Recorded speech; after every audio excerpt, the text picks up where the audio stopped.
So, All right. hi Francisco Brasinho. I wonder if you could tell us about the new quad and how it works and the foot strap settings. Okay. For me, I like to have a wide stance, so I place my back foot strap all the way far back, and then for the wave riding tech, I have the front foot all the way forward. And then what I like to do all the time is have the jump side one slot narrower, and the reason for that is because for jumping, having the stance a little bit narrower helps you get like on a really fast stance, which is easier not just to jump and set up for the ramp, but to go upwind, to keep the speed and all that. And on the wave riding side, I like it wider because it keeps you on the lower stance, and that way it gives you more balance. It's easier to recover from tricks, and it also easier to just bend your knees, and I think it improves the style of wave riding a little bit. And some people have it different. Francisco mentioned that when people are lighter, sometimes it gives them a better feeling to have the straps further back, right? Especially on the front. Yeah, so we have four settings, back and front, and well, the mass track, you just set it according to your weight and sail that you use. If you're plowing with the board, you probably have it too far back. If you're catching the front rail, you probably have it too far forward. So you just want the right tilt. So it keeps the nose free, and at the same time, you're still getting on a plane. Many times people ask, well, but I always have the mass track on the middle. Well, the boxes are placed on different positions on different boards, so you have to remember that, and most importantly, listen and see what's happening to your rig and to your conditions, because every day is different. So some days you might have a little bit more downhole or less downhole, or you're going to be using a 3-batten sail, and so it's going to require that you move the mass track to a different place to get that balance for your weight. And if you have wetsuit or no wetsuit or onshore, so you want a different setting on different conditions. So that's very important that you use. And 1 cm change, it can have a big effect.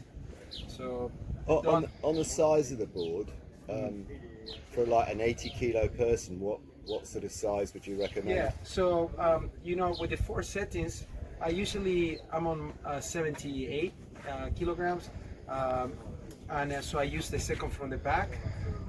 People on their 60s, they use all the way back or smaller, if they're like smaller riders. And the third one forward, I would say like somebody like Brausinho. But then if you're a little bit more advanced, you can even go one further forward.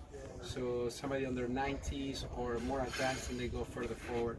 For me, I ride a little bit further back, the front strap as Brow, because of I'm not as committed as him on the turn. So when he goes on the front turn, he's like committed on that line. For me, I prefer to have a little bit the nose a little bit more clear on the front, so I can make a little bit more changes. Maybe not necessarily gonna go hit the lip 100% every time. So yeah, so I like to have a little bit more flexibility. And on the back position, yeah, all the way back, that's where you're gonna get the most out of the board. But again, smaller riders can use a little bit further forward position if they like to be closer together in their stance. And so basically that's kind of like the setting. The fin boxes are pretty much right on the position. You can play a little bit with the back fin, and that has a bit of an effect. If you're spinning out, you have to move the fins a little bit further back. And if you're like having a little bit too much grip, then you can move them further forward, or switch to a little bit smaller fin.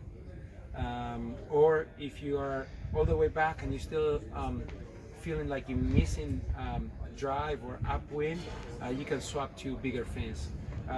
The boards come well suited with the fins, but again, if you're like more on the lighter side or on the heavier side, you can always have a backup set, and that will have a big effect as well.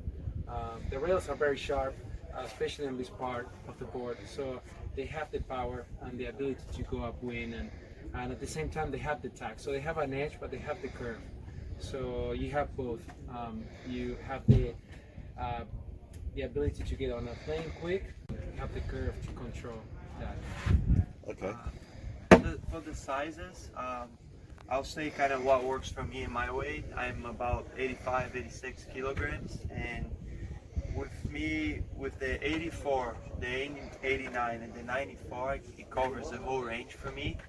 And I would tune them up and use them with different sail sizes based on the conditions. So to simplify, say the 89, if I'm sailing somewhere like Germany or Pozo and it's really onshore, I would use the 89 down to 4.0 or 4.2 and just really tune the board a little bit different. When it's onshore like that, I want to free up the board and just have it to carry speed, but it's not going to be any really deep aggressive turn. So I'll have my mast track a little bit further back on that setup on a small sail.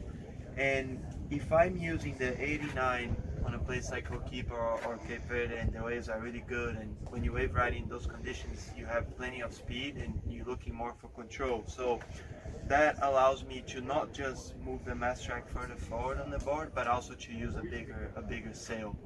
If in Ho'okipa I can use the 89 on a 5.0, 5.3, no problem, and I would never use that sail size on the 89 if it was that onshore. So that kind of, that's how I tune up the board. And same thing with the 94. Ho'okipa lightweight 94, go up to a 5.5, 5.7, no problem. And if it's zilt, I would have no problem putting a 4.5 or 4.7 on a 94 if it's both onshore and there is a lot of current in between the piers. And then same thing, onshore I'll have the mast track a little bit further back and I'll keep a little bit further forward. And my stance doesn't change on that matter, like side shore or side off. I'll have all the way back and then all the way forward with the jumping side one narrow. That's for me. I'll do them all. Okay.